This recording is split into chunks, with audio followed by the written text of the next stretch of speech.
bismillah barke borom Touba ñaareelu épisode li wane ne jullit ñu baax ñi dañoo war a gàmmu màggal bisu yonent bi sallallahu alayhi wa sallam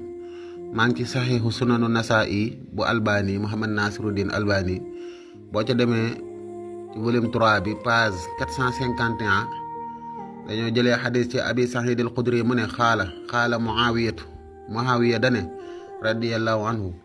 inna rasulallahi sallallahu alayhi wa sallam naka yonent bi de xaraja ala xalqatin dafa génn fekk ab groupe mbooloo yax ni men asxaabihi te nee na mbooloom saxaaba la maanaam lim ci jublu yonent bi dafa génn fekk mbooloom saxaaba dajaloo toog fa xaala mu ne leen maa ajlasakum ana lan moo tax ngeen toog fii xaalu ñu ne ko jalas naa ñun dey dañoo toog fii nad'ullaaha di tudd yàlla wa nahmaduhu di ko sant ala ma hadaana li diinihi ci lim ñu jubal ci diineem jii di diine lislaam génne ñu ci ak ceddo wa man na mu xéewale alay naa ci ñun lan lañu xéewale bi ka ci yow yonent bi sallallahu alayhi wa sallam kon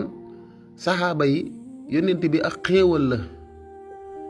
ñu ciy sant yàlla wa man na mu xéewale alay naa ci ñun bi ka ci yow yonent bi yow la ñu xéewalee moo tax ñu toog fii di tudd yàlla ak di ko sant léegi lii bu dul gàmmu wax dëgg yàlla am lu tax yéen du ngeen ko def yéen wahabis yi maanaam toog dajaloo di tudd yàlla dajaloo di sant yàlla ñu ne leen lu tax ngeen daje fii ngeen ne day yonent bi xéewal gu ñu yàlla xéewale moo tax ni ko saxaaba yi doon defee ñu toog di ko def xaala yonent bi ne leen allahi ma ajlasakum illa dhalika waat leen ci yàlla ne lii rek moo leen fi tax a toog xaalu ñu ne ko allahi ñu ngi giñ ci yàlla ne ma ajlasana illa dhalika lii rek moo ñu fi tax a toog de toog di tudd yàlla ak di ko sant ci gindi gim ñu gindi dugal ñu ci lislaam ak xéewal gim ñu la xéewale yow yonent bi xaala yonent bi ne leen ama inni lam astaxlifkum toxmatan lakum man day giñ la wuma leen ngir tuumaal leen du caageen dama leen a weddi de wa innama li wér te wóor mooy ataani jibril moo fi ñëw léegi dikkal ma alayhi salaam fa axbarani mu xibaar ma moom jibril ne anna allaha naka yàlla suñu borom azza wa jalla yàlla mu tedd mu màgg mi yubaahi ma ngay puukarewu du kontaan di bég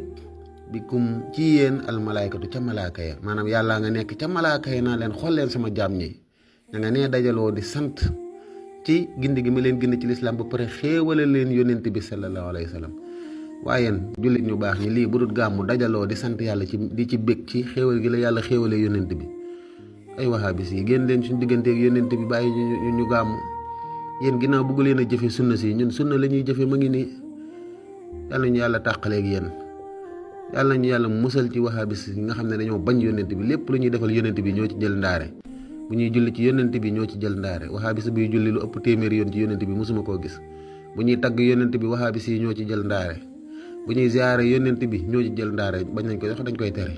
bu ñuy màggal guddi yonent bi wahabis yi ñoo ci jël ndaare lépp lu ñuy defal yonent bi lu baax wahabis yi ñoo ci jël ndaare waaye bu ñuy ŋàññi yonent bi ay ñaari waajuram nga safara ñoo ci jël première ay innaka mayitun yonent bi faatu na mënut na ñëwaat kenn mënu koo gis jàppee ko comme simple doomu aadama ñoo ci jiitu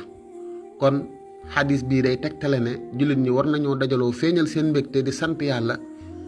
ci xéewal gi mu leen xéewale sallallahu alayhi wa sallam te loolu mooy gàmmu